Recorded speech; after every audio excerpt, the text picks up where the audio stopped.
Embryonic development of frog. Frog की 3 germinal layer तक भ्रूणी परिवर्धन कैसे होता है, आज हम उसकी बात करते हैं। मेंढक का साइंटिफिक नाम होता है राना टिग्रीना, है ना।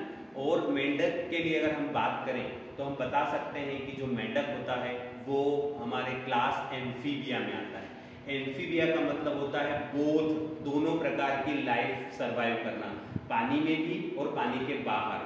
तो चलिए हम देखते हैं embryonic development of frog. Frog के एम्ब्रियोनिक डेवलपमेंट को अगर हम समझते हैं तो फ्रॉग के एम्ब्रियोनिक डेवलपमेंट में 4 स्टेज होती है। प्रारंभिक स्टेज या अर्ली डेवलपमेंट बोलते हैं, सेकेंडरी मॉरुलावस्था, नेक्स्ट ब्लास्टुला, नेक्स्ट गैस्टुला, और उसके बाद अगर हम बात करें तो 3 जर्मिनल लेयर तक उसका विकास होता है। अगर हम फर्स्टली बात करें तो हम बोल सकते हैं कि जो मेंढक होता है उसके अंदर सबसे पहले 2 डिवीजन होते हैं। सबसे पहले वर्टिकल डिवीजन होता है जिससे उसका जो भ्रूण है वो 2 पार्ट में बढ़ जाता है। फिर सेकेंड जो डिवीजन होता है वो सेंटर से होता है, और सेंटर से डिवीजन होता है तो ऊपर वाली सेल्स को माइक्रोमियर्स और नीचे वाली सेल को मेगामियर कहते हैं। इस प्रकार एक पूरा का पूरा मेंढक का होलोब्लास्टिक क्लीवेज, होलोब्लास्टिक विदलन होता है, और उसका आगे चलकर उससे पूरी की पूरी प्रोसेस होती है। अब अगर आगे हम बात करें तो हम बता सकते हैं कि अब मॉरुलावस्था, एक बॉल या गेंद जैसी स्ट्रक्चर दिखाई देती है जिसे हम मॉरुलावस्था कहते हैं। ये देखिए आप, ये यहाँ पर ये जिसे हम मॉरुलावस्था कहते हैं, गेंद या बॉल जैसी स्ट्रक्चर्स होती है। इस स्ट्रक्चर्स में क्या आप बोल सकते हैं कि 16 से 32 सेल होती है जिसे मॉरुलावस्था कहते हैं। ये गेंद और बॉल जैसी स्ट्रक्चर दिखाई देता है। आगे और इसमें थर्ड और फोर्थ क्लीवेज, थर्ड और फोर्थ विदलन होगा, और वो एक नई अवस्था में प्रवेश करेगा जिसे अगर हम बोलना चाहें तो हम बोल सकते हैं ब्लास्टुला अवस्था। तो जैसे हम बता सकते हैं कि मॉरुला अवस्था के बाद हमको कौन सी अवस्था दिखाई देती है, ब्लास्टुला अवस्था।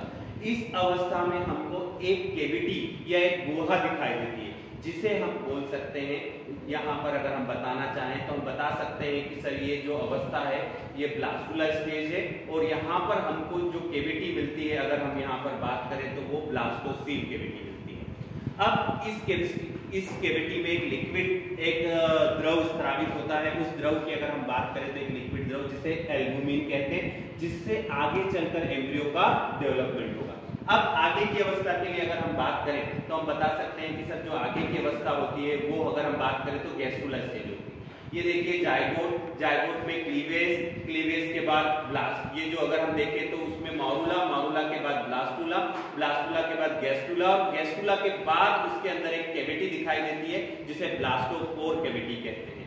यहीं पर आर्केट्रान का डेवलपमेंट हो जाता है। यहीं पर अब चलकर आगे चलकर सारे अंगों का निर्माण होगा।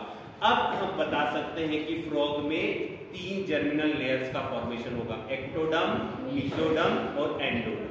अगर हम एक्टोडर्म्स के लिए बात करें तो हम बता सकते हैं कि एक्टोडर्म से उसका एपिडर्मिस बनता है, मेसोडर्म से मेंढक के लिए बात करें तो उसकी डर्मिस लेयर बनती है, और एंडोडर्म से अगर हम बात करें तो यहाँ पर हम बता सकते हैं कि इसकी इंटेस्टाइन या एपिथेलियम्स की, इंटेस्टाइन एपिथेलियम या म्यूकस मेम्ब्रेन की सेल बनती है।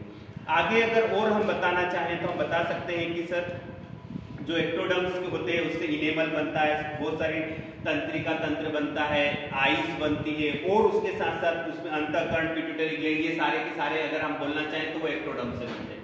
मेसोडर्म की अगर हम बात करें तो dermis, muscles, hair, connective tissue, इसके साथ में कुछ कैविटीज, हार्ट, टीथ, ये बनते हैं।